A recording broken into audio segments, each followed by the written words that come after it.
Hello everyone, পুলিশের ইন্টারভিউতে জলপাইগুড়ি জেলা সম্পর্কে যে সমস্ত কোশ্চেন হতে পারে সেই সম্পর্কে এই ভিডিওতে সম্পূর্ণভাবে তুলে ধরা হয়েছে।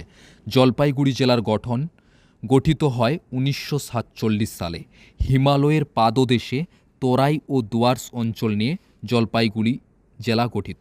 তাহলে জলপাইগুড়ি জেলা হিমালয়ের পাদদেশে তরাই ও ডুয়ার্স অঞ্চল নিয়ে জলপাইগুড়ি জেলা গঠিত। নামকরণের ইতিহাস অনুযায়ী জল্পেশ্বর মানে শিবের এক নাম, জল্পেশ্বর হলো শিবের এক নাম থেকে জলপাইগুড়ি নামের উৎপত্তি। কিন্তু কেউ কেউ বলেন এই স্থানে আগে নাকি প্রচুর মাত্রায় জলপাইয়ের গাছ ছিল, যার জন্য এই জায়গাটির নাম হয় জলপাইগুড়ি। পূর্বে এই স্থানটি কোচ রাজাদের একটি অংশ ছিল, যার নাম ছিল কামতাপুর। একসময় এটি কামতাপুর রাজ্যের অংশ ছিল। পরে 1947 সালে পৃথক জেলা হিসাবে আত্মপ্রকাশ করে। আয়তন হচ্ছে 3073 বর্গ কিলোমিটার। সীমানা: উত্তরে কালিম্পং জেলা ও ভুটান রাষ্ট্র, দক্ষিণে কোচবিহার জেলা, পূর্বে নবগঠিত আলিপুরদুয়ার জেলা ও কোচবিহার জেলা এবং পশ্চিমে দার্জিলিং জেলা। প্রশাসনিক কাঠামো: মহকুমা রয়েছে দুটি, জলপাইগুড়ি সদর ও মালবাজার। লোকসভা কেন্দ্র একটি, বিধানসভা কেন্দ্র 6টি, জেলা পরিষদের সংখ্যা 1টি, ব্লকের সংখ্যা 7টি, থানার সংখ্যা 9টি, পঞ্চায়েতের সংখ্যা রয়েছে 80টি। সদর শহর ও বিভাগ: সদর শহর হচ্ছে জলপাইগুড়ি, বিভাগ হচ্ছে জলপাইগুড়ি বিভাগ।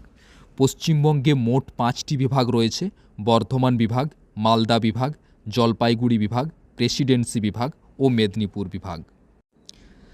জলপাইগুড়ি বিভাগের মধ্যে কোন কোন জেলাগুলি রয়েছে দেখো: আলিপুরদুয়ার জেলা, কালিম্পং জেলা, কোচবিহার জেলা, জলপাইগুড়ি জেলা ও দার্জিলিং জেলা। এই জলপাইগুড়ি বিভাগের মধ্যে রয়েছে। এবং জলপাইগুড়ি বিভাগের মধ্যে আর কি কি জেলা রয়েছে: আলিপুরদুয়ার, কালিম্পং, কোচবিহার, জলপাইগুড়ি এবং দার্জিলিং। শিক্ষার হার 74%। নদ নদী: উল্লেখযোগ্য নদ নদী হল তিস্তা, তোরসা, জলঢাকা ও রায়ডাক। বাঁধ প্রকল্প: তিস্তা বাঁধ প্রকল্প এবং সংকোচ নদী প্রকল্প। কৃষিজ ফসল: ধান, গম, পাট, তামাক, শাকসবজি ও বিভিন্ন ফল। চা হলো বিশেষভাবে গুরুত্বপূর্ণ। বিশেষ তথ্য: আনারস উৎপাদনে রাজ্য হচ্ছে প্রথম স্থান। আনারস উৎপাদনে এই জেলা প্রথম স্থান। আনারস উৎপাদনে এই জেলা রাজ্যে প্রথম স্থান অধিকার করেছে এবং চা উৎপাদনে রাজ্যে দ্বিতীয় স্থান অধিকার করেছে। এবং গম উৎপাদনে রাজ্যের মধ্যে 7ম স্থান অধিকার করেছে। কি কি পাহাড় রয়েছে: চাঙ্গামারি, লঙ্কা পারহাট, জয়ন্তী প্রকৃতি, সিনচুলা পর্বত। প্রায় 1800 মিটার উচ্চতা রয়েছে সিনচুলা পর্বতের। উল্লেখযোগ্য rail station: new Jalpaiguri, Jalpaiguri road এবং নিউ ময়নাগুড়ি।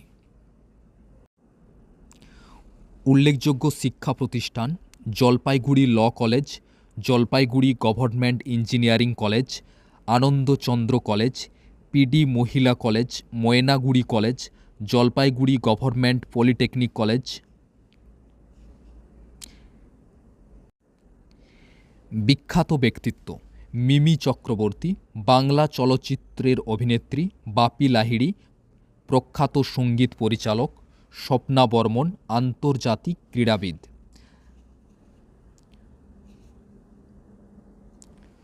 শুভাশিস দে একজন বিখ্যাত ব্যক্তি, এনার ফ্লুইড ডাইনামিক বিদ্যায় অনেক অবদান আছে। এছাড়াও রয়েছে সুমা চক্রবর্তী, তিনি জন্মসূত্রে ভারতীয় কিন্তু বর্তমান ব্রিটিশ নাগরিক। তিনি former president, European bank of reconstruction and development. উল্লেখযোগ্য দর্শনীয় স্থান: জলদাপাড়া অভয়ারণ্য, এটি তোরসা নদী তীরবর্তী বিশাল জলদাপাড়া অভয়ারণ্যে আছে। এখানে একশৃঙ্গ গণ্ডার, চিতাবাঘ, হাতি সহ নানা প্রাণী দেখা যায়।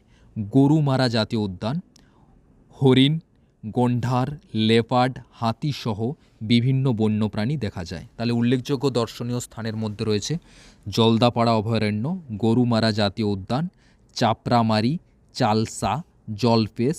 দেখো চাপড়ামারি এই স্থানেও বিভিন্ন বন্যজন্তুও দেখা যায়। চালসা চা বাগিচা দ্বারা আবৃত, এই স্থানের সৌন্দর্য অপরূপ। জলপেশ তাছাড়া আর কী কী রয়েছে দেখো, জলপেশ, জয়ন্তী মহাকাল, হলং। হলং হচ্ছে একটি বন্যপ্রাণী সংরক্ষণ কেন্দ্র। দেখো এখানে শাল, আয়তন, নদ নদী, চা উৎপাদন খুব গুরুত্বপূর্ণ। পুলিশের ইন্টারভিউর জন্য যেগুলো ইম্পর্ট্যান্ট অবশ্যই সেগুলো এই ভিডিওতে তোলা হয়েছে। তোমাদের যদি ভিডিওটি ভালো লেগে থাকে তো অবশ্যই চ্যানেলটি সাবস্ক্রাইব করে আমার সঙ্গে থাকো। আমি নেক্সট ভিডিওতে ইন্টারভিউ রিলেটেড ভিডিও আপলোড করব।